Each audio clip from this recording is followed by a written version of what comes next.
The HOA in this neighborhood has always been overbearing, but I never imagined that one day they would try to arrest me right in front of my own house. And behind it all there was Linda Peterson, a self-permitted lawmaker who believed she could get away with anything. But she made the biggest mistake of all. She picked the wrong opponent. I'm not some docile citizen who can be easily subdued. I'm the town sheriff. When Linda pushed things too far, I didn't just fight back. I turned the tables, exposing the abuser for what she really was. If you enjoyed this story, be sure to like, share, and subscribe, because there's more crazy, exciting stuff to come. I'd always known that the HOA in our neighborhood was a collection of power freaks, people with too much free time and a strong belief that they were self-purported sheriffs, with the right to control every brick, every blade of grass, every door. But if it were just meaningless rules about mowing the lawn or not hanging laundry outside, I probably wouldn't have bothered. But Linda Peterson, the HOA president, wasn't the type to settle for just issuing reminders. No, she was out to control, to manipulate, to turn the neighborhood into her personal fiefdom, and I, in a way, had been Linda's enemy since the first day we moved in. It started small, as abusers always do. A warning letter about my fence being too high, even though it had been that way since I bought the house. Another warning about my car being parked in the wrong spot in the driveway, even though it was my property. Then the more absurd stuff. My mailbox was the wrong color for the HOA, even though I'd just repainted it the same color. Linda Peterson and her crew started showing up more often, patrolling the neighborhood like it was a military zone under their control. I'd see them standing in front of my house, notebooks in hand, frowning as if they were looking for the slightest problem to annoy me with. And of course, they always did. The warning letters kept coming, each time with a new, ridiculous accusation. They said my lawn wasn't green enough to meet HOA standards, even though I maintained it no differently than the other houses around me. They sent warnings that my windows were reflecting too much sunlight, causing problems for the houses across the street. A reason that, even when I read it, I couldn't believe was on paper. One day I opened my mailbox to find a notice that I was being cited for not attending the previous month's HOA meeting, a meeting I had never agreed to attend, had never cared about, and was clearly not required by law to attend. But to Linda, my failure to comply was a personal insult. I quickly learned that the HOA was more than just a neighborhood watch organization. It was a web of power that Linda Peterson and her group used to control those they didn't like. Anyone who didn't conform, anyone who resisted, was targeted with a barrage of silly rules, unreasonable tickets, and surprise inspections. Some of my neighbors had been targeted, but most had chosen to be submissive, choosing to pay fines or make pointless repairs just to be left alone. Not me. I'm not the type to bow down to those who abuse power. I've seen Linda's kind before. People who think that their power gives them the right to manipulate and bully others, that if they repeat their rules enough times, others will start to believe that they are the law. But the HOA is not the government. The HOA is not the police, and I certainly won't let a board of idle, self-centered people dictate my life. But if I thought Linda would stop at warnings and tickets, I was wrong. What happened next made everything I've ever been through with the HOA seem trivial, because Linda Peterson didn't just want me to follow the rules, she wanted to control me. And when I refused to comply, she decided to escalate.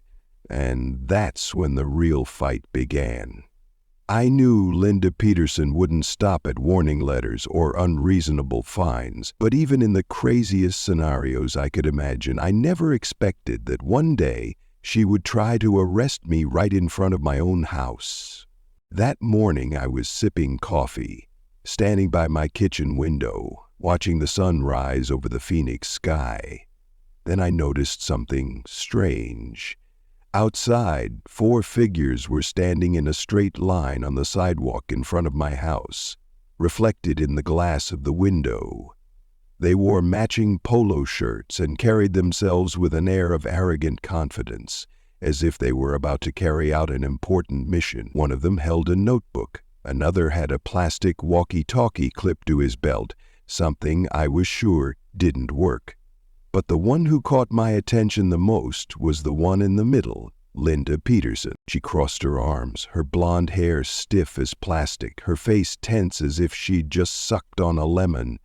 I sighed, put down my coffee, and braced myself for another showdown with the HOA's self-styled army. But as soon as I opened the door, Linda didn't give me a chance to speak. "You're in serious violation of HOA rules, and we're here to take disciplinary action." I blinked. Linda quickly pulled a laminated plastic card from her pocket and held it up to my face like a police badge. I glanced at it. A crooked HOA seal, the letters so bold they were almost smudged. "You are under investigation for serious violations, including unauthorized exterior alterations, failure to attend HOA meetings, and..." Linda raised her eyebrows as if for dramatic effect, "being unbecoming of the community." I almost laughed. But then she said something that stopped me. "You are in serious violation of HOA rules. If you do not cooperate, we will seek enforcement and possibly legal action. Please comply voluntarily or face the consequences." I stood still for a moment. "Detain me?" I raised my eyebrows. "You mean you are going to arrest me?" Linda puffed out her chest, her eyes shining with triumph. "We have full authority to enforce the rules." This time I really wanted to laugh, but I held back. I glanced at one of Linda's loyal henchmen, a pot-bellied guy who always tried to look dangerous, and then I saw him do something I couldn't believe. He pulled a pair of plastic handcuffs from his pocket.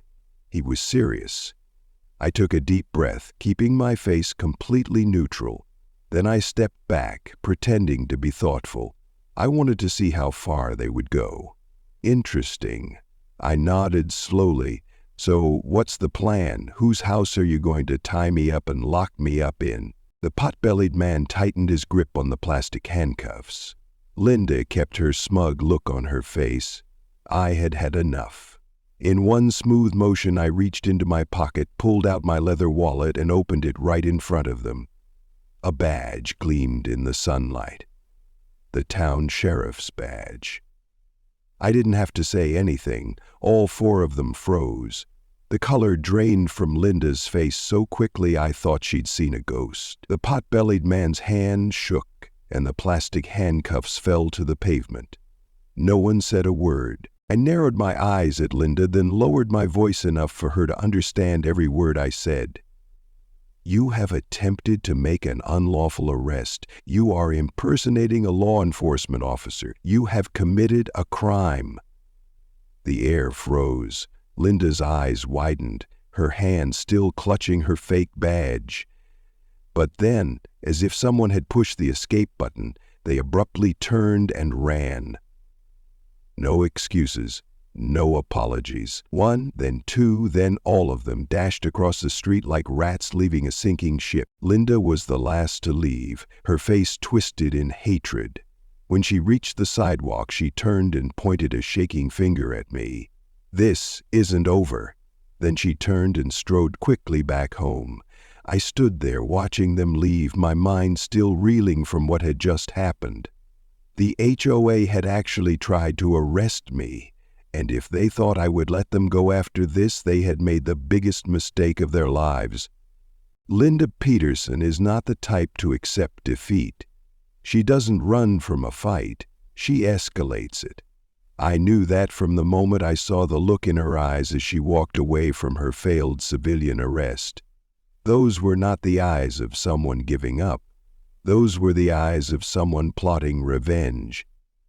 And in just 24 hours, it was clear to me how serious she was. The next morning, when I went out to take out the trash, I found that both of my trash cans were gone. No trace, no clue. They hadn't been rolled over to the neighbor's house, hadn't been picked up by mistake, they were just gone. I knew immediately who was behind it, and as I scanned the street across the street, I saw Linda standing on her porch, arms crossed, a smirk on her face. No words needed, no explanation needed. This was her first warning. I was still in control of this game. I didn't react. I didn't show any anger. If Linda wanted to play cat and mouse, she would soon realize that I wasn't some docile mouse who would run around for her satisfaction. I just walked in, took note, and went about my day. But Linda wasn't done. 2 days later, I received another envelope from the HOA. This time it was thicker, more formal, and filled with increasingly absurd accusations. According to the HOA, I had violated the fence height ordinance, used an incorrect paint color, and violated the parking regulations. Even more ridiculous, they claimed that I had uncooperative behavior toward the community, a reason that was repeated like a refrain. I had no idea what uncooperative behavior meant in Linda's mind. Perhaps it was simply a refusal to bow to her imagined power. I tossed the letter aside, not bothering to respond, but Linda continued to escalate. That afternoon, I left the house to run some errands. When I returned, I almost laughed when I saw a wooden stake planted right in the middle of my garage with a plastic sign attached to it, "Entry closed by order of OA." Next to it was an orange traffic cone, a cheap prop but a powerful one. I got out of my car, walked straight to the sign, and yanked it out of the ground like it was a toy, and as I expected, when I looked up, 2 OA members were standing across the street watching. One of them, the same pot-bellied guy from before, pulled out a notebook and started taking notes, as if I had just committed a crime. I didn't care. I tossed the stake to the side of the sidewalk and drove into the garage as usual, but Linda had saved her trump card for the next move. The next morning, while I was working at the police station, my phone rang. On the other end was one of my quiet neighbors, one of the few who hadn't drunk the HOA bleach Linda was distributing. His voice was soft but tense. "Jake, there are 2 police cars in front of your house. They said they had a report of an armed man." I sat up straight. This wasn't a joke. This was a serious false report. I got in my car and drove home. When I got there, 2 police cars were still parked in the driveway, their lights flashing in the daylight. 2 officers I knew were standing in front of my house, listening to someone with dead serious expressions.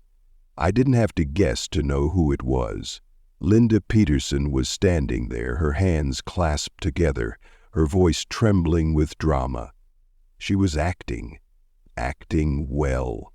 I got out of the car, and as soon as the 2 officers saw me, fatigue was evident on their faces. One of them, Officer Reynolds, stepped toward me, sighing. "Jake, we got a call about an armed man." I didn't need to ask who had called. Linda looked at me, feigning shock, as if she hadn't expected me to return at this hour. I crossed my arms, glaring at her. "You've gone too far this time, Linda." She opened her mouth, trying to protest, but Reynolds cut her off. "Making a false report is a crime, Ms. Peterson." And for the first time since this fight had begun, I saw real fear flash in Linda's eyes. But I knew one thing. She wasn't stopping, and her next move would be worse. I thought the false report of an armed man would be Linda's final blow.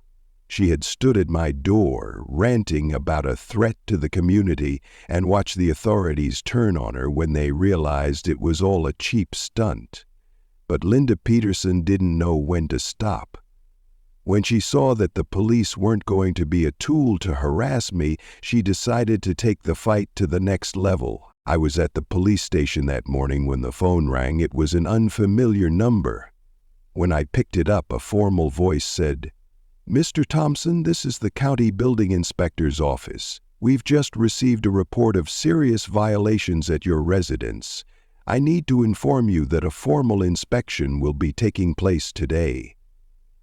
I closed my eyes and took a deep breath. I didn't need to ask who had sent the report. I didn't need to guess what it said. Linda had run out of tricks, and now she was trying to use the government to mount a legal attack. I left work and drove home immediately. When I arrived, 2 county inspectors were parked in front of the house. 3 men in reflective vests were standing in the driveway, holding clipboards and measuring tapes, their cold eyes scanning my house as if they were assessing a structure about to be demolished. I got out of the car and walked slowly toward them. One of them, who seemed to be in charge, glanced at me and said, "We have received an official complaint from the HOA of this neighborhood. The report lists a number of problems, including code violations, substandard plumbing, and a serious risk of septicemia." I almost laughed. Risk of septicemia? I had encountered ridiculous accusations from HOAs before, but Linda really took the insanity to a new level this time. I crossed my arms and looked straight at the inspector. "Okay, let's check it out. I have nothing to hide." The man nodded, and for the next 2 hours they searched every inch of my house. They measured the walls, checked the pipes, even took a water sample from the sink to make sure there were no contaminants in the system. I said nothing. I just stood there, arms crossed, letting them do their work. Linda was definitely watching, and when I looked out the window, I saw her standing across the street, arms crossed, a smirk on her face. In her mind, this was the final step, the step that would force me out of the neighborhood. If they found a violation, even a minor technical glitch, she could use it to push me out. But there was one problem. I wasn't breaking the law. When the inspection was over, the superintendent stepped outside, looking at me with a slightly puzzled expression. "Mr. Thompson," he said slowly, "we have inspected your entire property and we have found no violations." I didn't have to ask to know that Linda had heard that. When I turned around, I saw that her face was white. In that moment, she was no longer the powerful HOA president. She was just a failure, someone who had lost her last weapon. The inspector continued, his tone slightly annoyed. "This report is completely unfounded. By law, we are required to keep the HOA's information on file and may look into future false complaints." Linda froze. I could see real fear flashing in her eyes for the first time. If the government started looking into the HOA, it would mean that all their wrongdoings would be exposed. I said nothing to Linda. I didn't need to say anything. I just smiled, a smile that told her she had lost, and this time, I wasn't going to let it go. Linda Peterson had played her last hand and she had lost. Not just a loss, but a complete and utter defeat, with no room for retreat. I had spent the morning letting county inspectors turn my house upside down, looking for anything that might give them a reason to charge me with a violation. But all they found was a perfectly code-compliant, clean house, free of any building, plumbing, or sanitation violation. Linda's report was not only baseless, it was a blatant abuse of the legal system to try to make my life hell. And when the final answer came, that I was not at fault, I didn't have to turn around to know that Linda was standing across the street dumbfounded. This time there was no smirk, no smugly folded arms. She just stood there, her hands clasped together, staring as if she still couldn't believe what had just happened. Perhaps in her mind the script had been laid out. A report with numerous violations, a lengthy inspection, one ticket after another, and finally my expulsion from the neighborhood. But it didn't happen. No violations, no penalties, nothing. I didn't look back at her any longer. I had work to do. Within an hour of the county inspectors leaving, I was at my computer, drafting a formal complaint. But this wasn't just any complaint. It was a counterattack. For months, I'd endured the harassment, the baseless threats, the HOA's attempts to exert power over my life that it didn't have.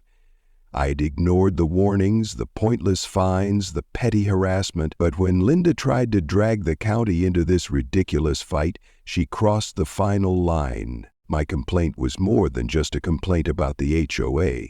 I had gathered the evidence, the threatening letters, the baseless violation notices, the video of Linda and the HOA members attempting to make an illegal arrest right in front of my house. I had it all, and I knew exactly where to send it.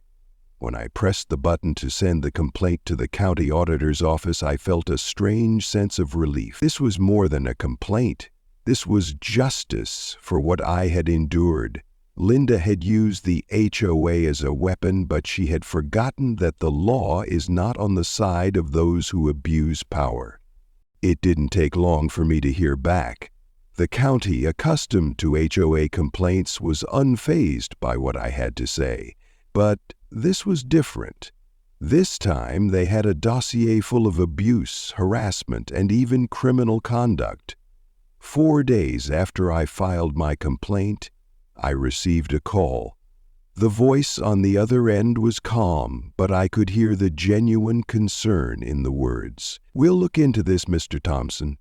This isn't the first time we've heard complaints about this neighborhood's HOA, but this time it seems to be more serious than we thought." I put the phone down with a small smile. Linda had played every card she had, but she didn't expect me to hold the trump card this time, and I knew her nightmare was just beginning. I knew Linda Peterson wouldn't give up easily, but this time she wasn't the one in charge. My complaint didn't go unnoticed by the county. A formal investigation was launched just days after I filed it. But what surprised me most wasn't how quickly they acted, but how long they'd been waiting for this opportunity. I wasn't the first person to file a complaint against the HOA. I wasn't the first person to speak up about Linda Peterson's abuses. I was just the first person to come forward with enough evidence that the county couldn't ignore it. For years, Linda had run the HOA as if it were her own private kingdom, setting the rules, collecting fines, and spending resident funds without question. But as the county dug deeper, they began to see the real picture, and it was dirtier than anyone could have imagined. The first investigative report was released 2 weeks later, and it went off like a bombshell. During her tenure as HOA president, Linda had embezzled more than $30,000 from the residents' common fund. The money was billed as maintenance expenses, but no actual services were performed. She had collected unwarranted fines, forced residents who didn't comply with her demands to pay unreasonable amounts, and if they didn't pay, she would fabricate violations to punish them. Shady expenses began to appear in the financial statements. Bills to non-existent maintenance companies, money paid by the HOA to contractors to fix things that were never broken, and worst of all, Linda increased HOA dues without proper approval from the residents. These were all blatant abuses of power, and now they were all exposed. I thought Linda would try to deny it, to find excuses, but this time she had nowhere to hide. The HOA was forced to hold an emergency meeting, a meeting that I was sure she did not want to have. That evening, the entire neighborhood came out. For the first time in years, residents, people who had been manipulated by Linda, who had been threatened by her unreasonable regulations, stood up and demanded their rights. Linda sat there, pale-faced, clutching the papers in front of her as if they could save the day, but no one believed her anymore. The county not only presented the evidence, they recommended that Linda be removed immediately as HOA. There was no debate, no vote. A decision was made on the spot. Linda Peterson was removed that night. When the decision was announced, the room fell into a tense silence. Linda didn't scream, didn't protest. She just sat there, her eyes blank, as if realizing for the first time in her life that she had no power. And then, as she stood up to leave, someone in the crowd whispered, "Good Linda," a bitter taunt, a reminder that finally everyone saw her for who she really was. I stood there watching it all. I said nothing. I didn't need to say anything. I had done my part, and Linda, who thought she had control, had lost it all. Linda Peterson had lost everything. She had lost her power, her reputation, and most importantly, the fear she had once instilled in this neighborhood. But if I thought Linda would accept her fate quietly, I had overestimated her. People like Linda never just back down. They struggle. They find ways to cling to power even when the world has turned against them. I stood there watching her collapse at the HOA meeting, seeing the panic in her eyes as she realized all avenues were blocked. But Linda still thought she could get away with it all. When the allegations of embezzlement and abuse of power began to move from paper to reality, when the authorities officially stepped in, she no longer faced just shame. She faced real consequences. News of the investigation quickly spread throughout the neighborhood. The people who had stood by Linda, the residents who had followed her every command, the people who had whispered behind my back that I was not a good fit for the community, now fell silent. They had believed in Linda, had defended her, had stood by her when she had enacted the most absurd policies. But now they were afraid. No one wanted anything to do with Linda Peterson anymore. And then the fateful day came. That afternoon, I stood on my front porch, watching as 2 police cars drove slowly into the neighborhood. No sirens, no flashing lights. The silence was more terrifying than any siren. Now the ones who had pretended not to see what Linda had done now stood on their doorsteps, staring in disbelief. The 2 officers got out of the car and walked straight up to Linda's porch. 1 minute, 2 minutes. Then the door opened. Linda appeared, her face pale, her usually neatly combed hair a mess.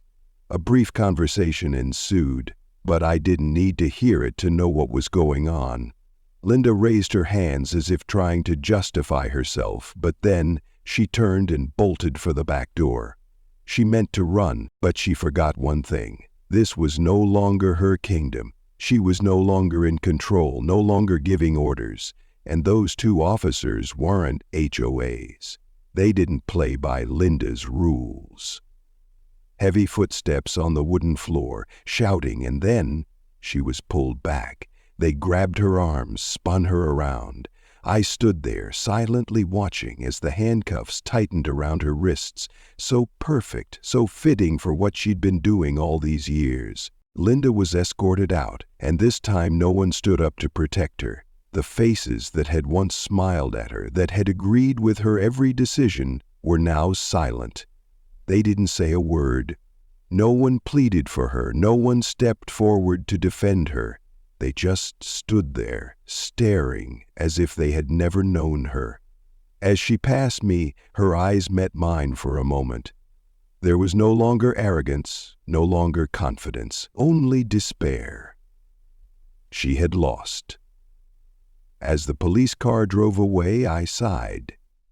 The war was over, and Linda Peterson, who had once held absolute power in this neighborhood, was now a lost cause, forgotten in the very place she had ruled.